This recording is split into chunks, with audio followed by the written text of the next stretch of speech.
oras alas 8:10 na sa sa ato nga lokal nga balita din nakuto kita sa nasudnon nga balita. Ang Alyansa para sa Bagong Pilipinas, senatorial slate nagpadayag sa ilang komprehensibo nga economic o developmental agenda alang sa lalawigan sa Negros Oriental. O mas malapad nga Pilipinas, samtang kini mihunong sa kampanya sa Dakpes Dumaguete pag-uhay lang ning lalawigan sa nahibilin nga agrikultura, isip mo'y kinadak ang ekonomiya nga kalihukan sa lalawigan. Din ang kandidato sa alyansa misugyot sa pagpalig-on tur pinaagi sa mga lakang nga naglakip sa plano nga paliton sa gobyerno ang 50% sa tanang produkto sa agrikultura. Mubo nga presyo kung gitawag og farm gate nga magpasiugda kini nga magtugot sa mga mag-uuma nga mukita og dugang og dili lang sa mga negosyante. Namatikdan nga adunay 80% sa industriya sa kalamay o asukal sa nasod ang lokal nga gigikanan.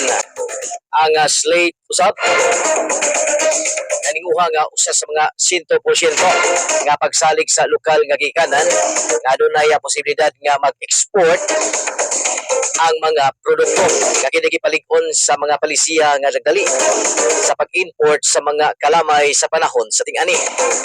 Kaila usab nila ang pag-usab sa PDC kung gitawag og Production, Distribution and Consumption nga programa nga magsubay sa mga kakulian ug mga sobra. Samtang nga gitubag usab ang sobra nga mga markas sa panahon sa pag-apod-apod ini.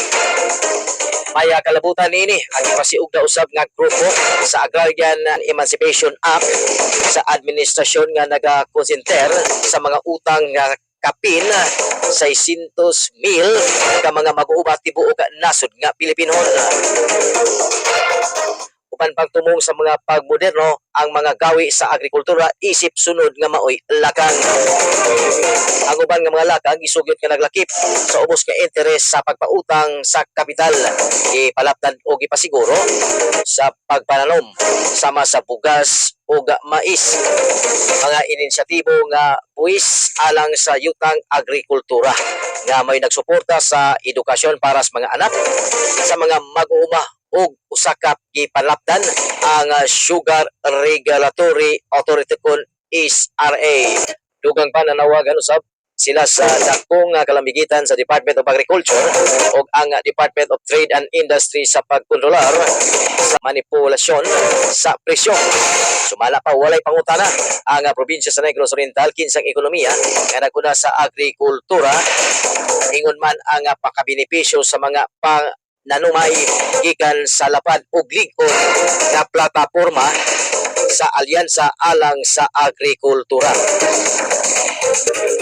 Sila nag-ingon nga uban sa pagtaas sa gasto sa elektrisidad, ang coalition nagsugyot sa pagsuspinde sa value added tax kon VAT sa elektrisidad ug ang mga produkto sa petrolyo. Nagmatarunganon nga ang pagkunod sa mga buwis sa kuryente adani sa tigagama sa lokal nga makapadasig nga mapamugna og trabaho.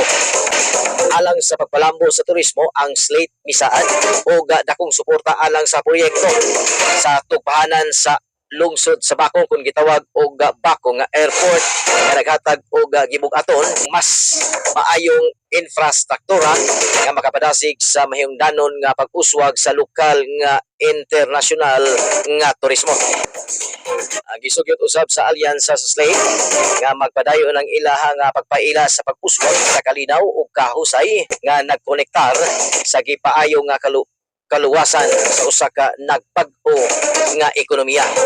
Ang alyansa gilangkuban kini ni kanhi Interior and Local Government Secretary Benhor Abalos, Makati City Mayor Abi Binay, Senador Ramon Bong Revilla o Senador Pia Cayetano o si kanhi Senador Panfilo Ping Lacson, si Senador Lito Lapid o si kanhi Senador Manny Pacquiao o si kanhi Senate President Vicente Tito Soto III o si Senator Francis Tol Tolentino o ang CIS representative o ang Department of Social Welfare and Development kon DSWD Secretary Erwin Tulfo. Nausap diya si Representative Camille Villar ang kwalifikasyon nagpadayag sa pagsalig sa mga